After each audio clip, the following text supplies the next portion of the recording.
Com uma frota de mais de 1 milhão de veículos, Curitiba registrou somente no ano passado, preste atenção, mais de 7 mil acidentes de trânsito. É muita coisa.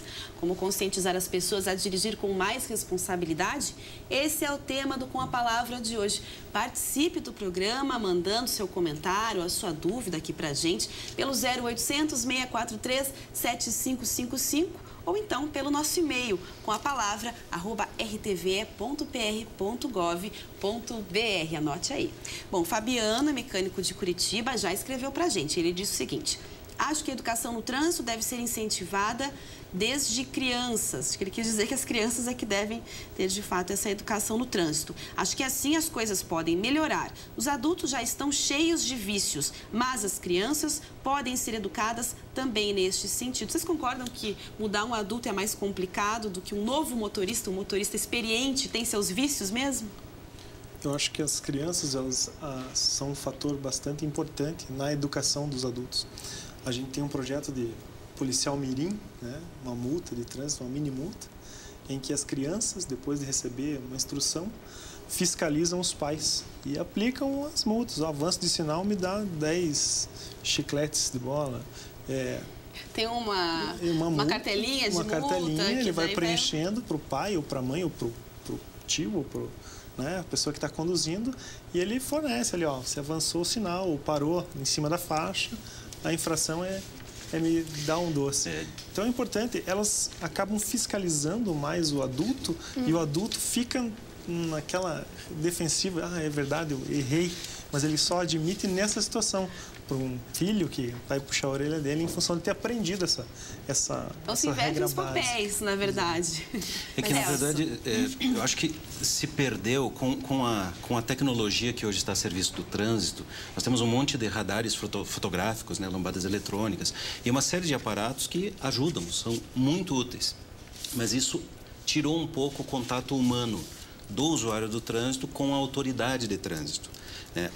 O poder de que um xingamento, um sabão, como se diz na gíria, que a autoridade policial ou policial dá no cidadão quando ele é flagrado cometendo uma infração, tem um poder educativo grande, significativo. Agora, receber uma multa pelo correio 30 dias depois, isso se perdeu. Fica só aquela sensação ruim, mas no cruzamento da rua A com a rua B, querida, foi você que fez essa multa que eu não lembro se eu estava... deve ter sido o Júnior, porque nesse dia eu estava no cabeleireiro. Então é a mesma coisa que chutar o cachorro 2, 3 dias depois que ele virou o vaso de samambaia.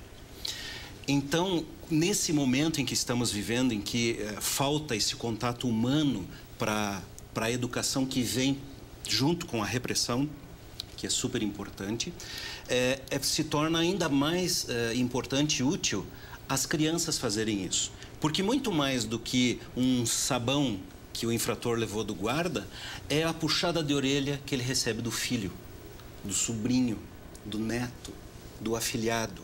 Então, trabalhar a educação para o trânsito com crianças é muito recompensador, inclusive por isso, se torna muito eficiente. Não há educador de trânsito mais eficiente do que as crianças.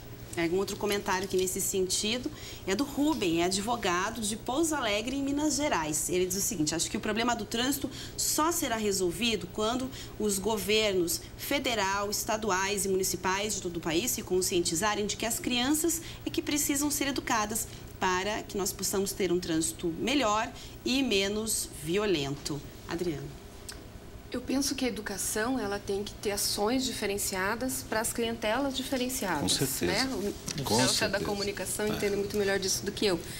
Então, ações para crianças, ações para adolescentes, que é uma clientela extremamente problemática do trânsito, né?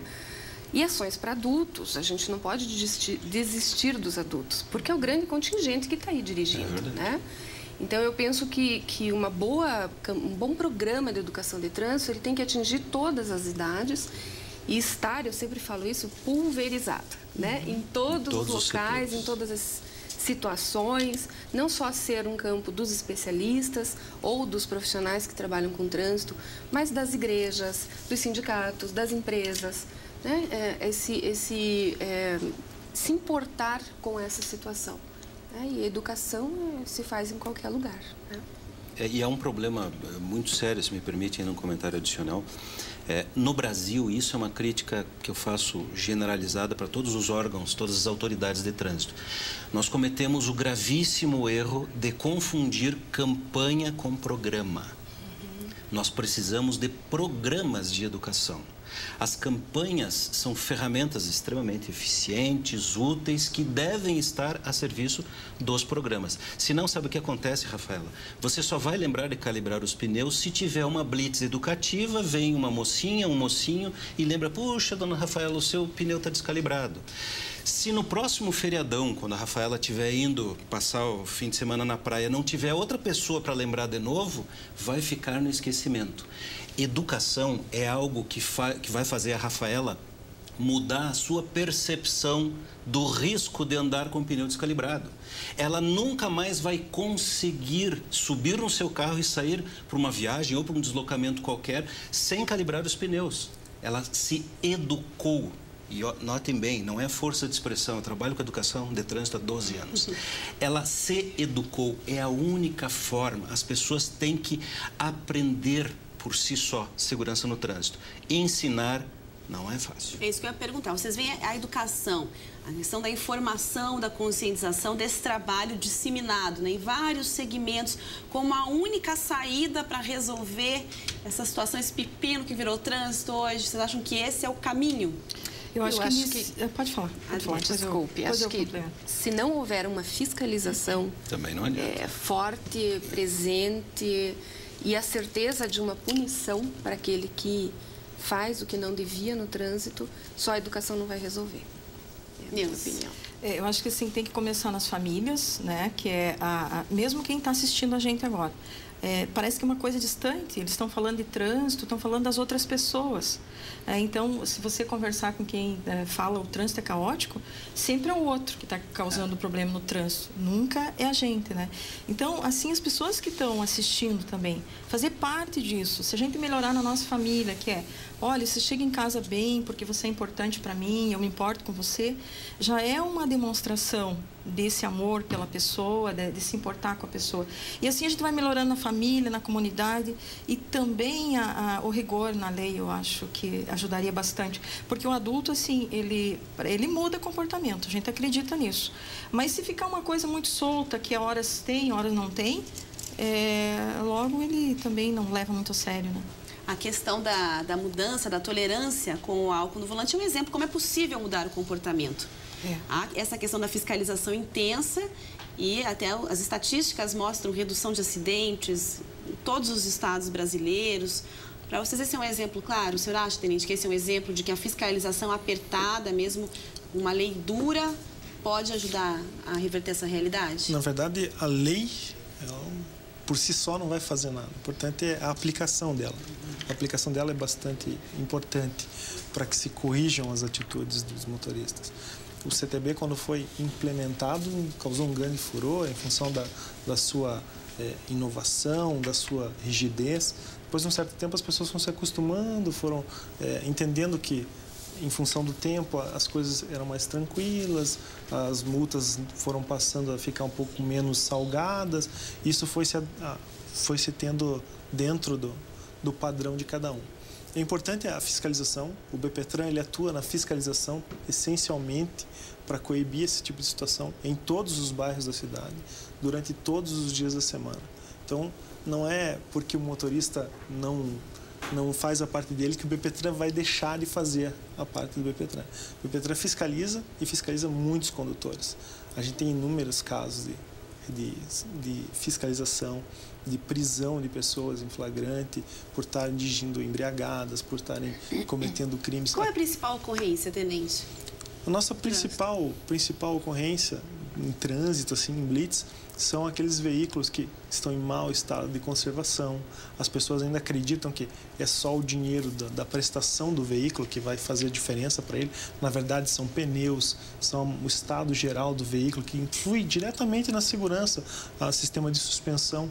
Então, é importante, às vezes, até um limpador de para-brisas numa chuva vai fazer diferença entre prevenir um acidente e se envolver num acidente de grande gravidade. Então, é importante ter consciência de que não é só ter o veículo, é ter condição de manter esse veículo em condições de segurança para transportar a sua família ou para levá-lo até o trabalho, até o seu lazer. Então é importante todo mundo levar isso em consideração na hora de comprar um veículo. O senhor falou em comprar um veículo, tem aqui o comentário da Adriana, ela é estudante em Pinhais, escreveu pra gente, ela diz o seguinte: acredito que boa parte do problema da violência no trânsito está no número de carros. Quanto mais veículos, mais lento o trânsito e mais estressadas as pessoas ficam. Além disso, um carro polui muito ar e piora a situação do planeta. O triste é a falta de consciência das pessoas que só pensam em ostentar. Acredito que as pessoas deveriam dar mais caronas e isso diminuiria muito o número de carros nas ruas.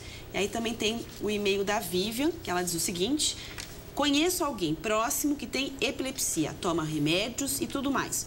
Que conduta devo tomar, já que essa pessoa dirige sem pensar no próximo? Obrigada, Vivian. Então, a epilepsia, no caso, realmente ela deve dar uma orientação, essa pessoa oferece risco, ou a Vivian está preocupada? Depende que tipo de epilepsia e que tipo de crises essa pessoa tem. Se ela não está controlada com a medicação, com certeza vai ser um risco para o trânsito. Um ataque epilético de um grande mal, por exemplo, deve durar alguns minutos. E se a pessoa está no trânsito, esses minutos vai ser um apagão e ela não vai ter como reagir ao que acontecer. Até porque, às vezes, uma fração de segundos é suficiente, né, para um acidente. Agora, depende o caso e cabe ao exame médico do Detran avaliar. Então, no caso da Vivian, deve ficar quieta ou será que ela se informa ou conversa um pouco mais? Porque ela diz que é uma pessoa próxima, que ela queria conversar com a pessoa, orientar a pessoa, mas não sabe como agir. Eu acho que vale a pena buscar um contato com essa pessoa, né? E até verificar se ela é um risco realmente para o trânsito, tentar orientá-la, né? Vamos ver se ela escuta. Eu acho que ela pode trabalhar, como a Adriana está falando, primeiro conversar com a pessoa, porque essa questão assim, cultural de cobrar muito que você tem que dirigir um carro. E às vezes assim, a pessoa pode arrumar a vida dela de uma outra maneira, sem ter que dirigir um carro. Tem a dica da carona que foi dada ali anteriormente. São questões que dá para trabalhar. Isso também. Vocês acreditam que chega um ponto em que as pessoas realmente vão... Muita gente pensa que é inviável, todo mundo já ouviu isso. Vai para o mesmo lugar, pega uma carona. Mas é comum as famílias terem 2, 3, 4 carros. Será que vai chegar uma época em que será possível conscientizar para que as pessoas coloquem na prática tudo isso que a gente sabe? Usar mais bicicleta, alternar os dias com carro... Eu acho que sim, mas não sem sofrimento. Com o rodízio, por exemplo. Não sem sofrimento. Aí sim daria... É porque tudo isso é restrição. Se você acha que aquela determinada rua ali perto da sua casa deveria ter o limite de 100 km por hora e não de 60, como tem, você provavelmente se sente frustrado. Puxa, estão privando o meu direito de andar mais velozmente. Esta privação existe em função de um plano de segurança para evitar acidentes, inclusive para você mesmo.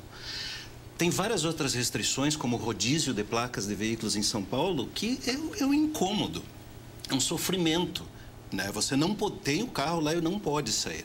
Pois prepare-se, vai ficar cada vez pior, porque não tem mágica. 2 veículos não ocupam o mesmo lugar na via. Eu posso falar, até é raro fazer isso, de falar uma coisa pessoal da gente, mas eu estou passando por essa experiência. Eu tomei uma consciência tão grande do trânsito, que quando eu vendi meu carro para comprar um outro, eu não tive mais coragem, porque arrumei a vida assim perto, trabalho perto para ter qualidade de vida.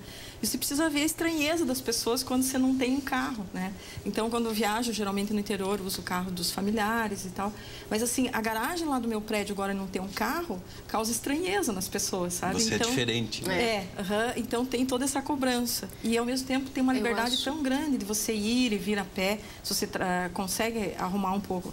Tem muitas pessoas que moram longe mesmo do trabalho. Eu acho que o colapso está na nossa porta, né? Vai colapsar, não adianta, né? E aí, que alternativas a gente vai ter? Eu acho que o poder público tem que investir mais no transporte público, porque todos nós deveríamos estar usando em vez dos nossos carros, né? Então, qualidade de transporte eu acho que é fundamental. Então, fica essa reflexão. Eu agradeço a presença de vocês aqui. Muito obrigada. Obrigada pela conversa. E no programa de amanhã, nós vamos falar sobre o lúpus. Você sabe que doença é essa e o que ela pode causar? Espero você às 7 da noite. Até lá.